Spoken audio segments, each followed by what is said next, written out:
cruising costs increasing since the shutdown, budget cruising is still possible, and it provides a great vacation option for those who love both the ocean and travel.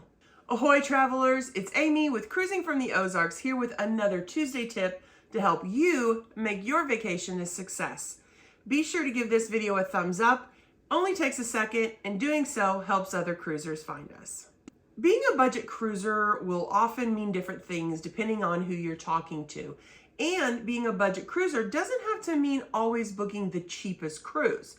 What it does mean is booking the best valued cruise within your budget. What does it take to be a budget cruiser? Research and flexibility. Now, those two things may seem like opposites of each other, but not in this instance. In order to find a budget cruise, you need to be willing to research and plan for your cruise. There are a lot of things that you can do to find a budget cruise.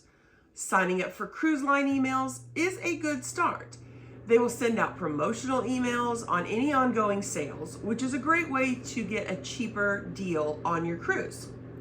Most of your budget lines will always have a sale of some kind going on. The lower tier or budget lines are going to be Carnival, Royal Caribbean, and Norwegian in the US. European budget lines would include MSC, Costa, and P&O. Now, that doesn't mean that you shouldn't also consider the mid-tier lines like Princess, Celebrity, and Holland America, along with the new Virgin Voyages, as they do offer frequent sales and all-inclusive options that might be within your budget. Book early. One of the best ways to get the lowest price on a cruise is to book as soon as the cruise line posts the cruise. And if you know that you want to be on a specific ship at a specific time, this is definitely the way to go. It is rare that the costs go down after a cruise is first available to book.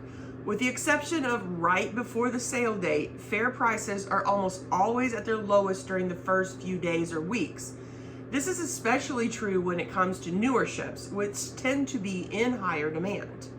For example, we decided that we wanted to sail on the Carnival Jubilee, which is scheduled to launch in the end of this year, in 2023. And originally it was scheduled to launch around the end of October. And we decided we wanted to book for January of 2024.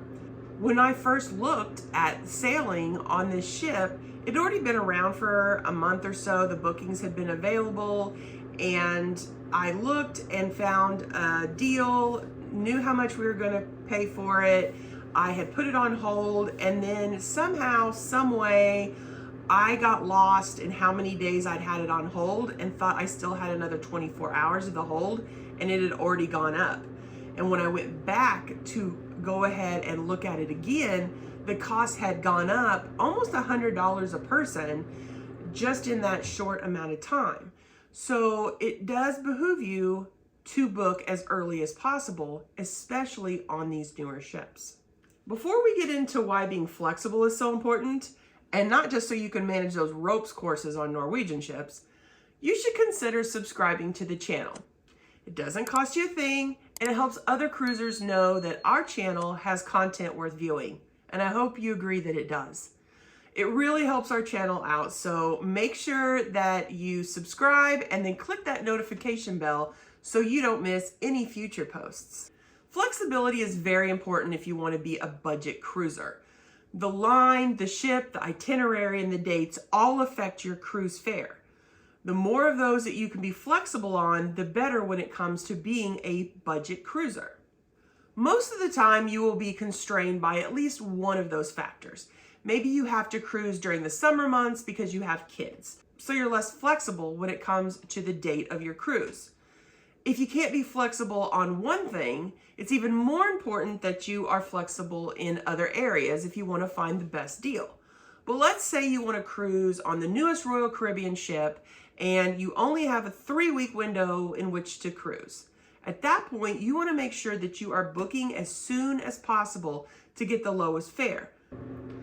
Because our 2 ports in which we can easily drive to, and by easily I mean it's like an 8 to 12 hour drive, is the port of New Orleans and then the port of Galveston. Both of those only really offer cruises to the Western Caribbean ports, which means that we are still kind of going to the same places over and over again. If we're wanting to go to the Southern Caribbean or Eastern Caribbean, we're going to have to choose to either fly to Florida or then make a 2-day drive to Florida instead. And that's something that we can also be flexible in doing, choosing which we want to do. Do we want to fly? Do we want to drive? Time's not really a problem. We usually are going to be focused more on the cost, which is going to be cheaper. So flexibility, planning, both important in that aspect. Now, there is always the chance that you can book a last-minute cruise at a deep discount, but that still requires you to research in order to find those great deals, and it definitely requires flexibility. A good way to check for cheap last-minute fares is through Vacations to Go, which allows you to scan most cruise lines at the same time. And it's a good place to narrow down your search. Then you can check out the cruise directly on the cruise line's website. Of course, you can also use the Vacations to Go website to narrow down any search for a cruise, not just last minute ones. Be sure to keep track of price drops on your cruise. Many lines will allow for price adjustments to your fare as long as there are still cabins available in the same class as the one that you have booked. Some lines may require adjustments to be made prior to final payment, but it's always worth a shot to go ahead and call the cruise line and see if you can get some kind of compensation. Compensation will usually take the form of onboard credit or even possibly a cabin upgrade. This is a great reason to book through a travel agent, as they can then be your advocate and make those calls for you.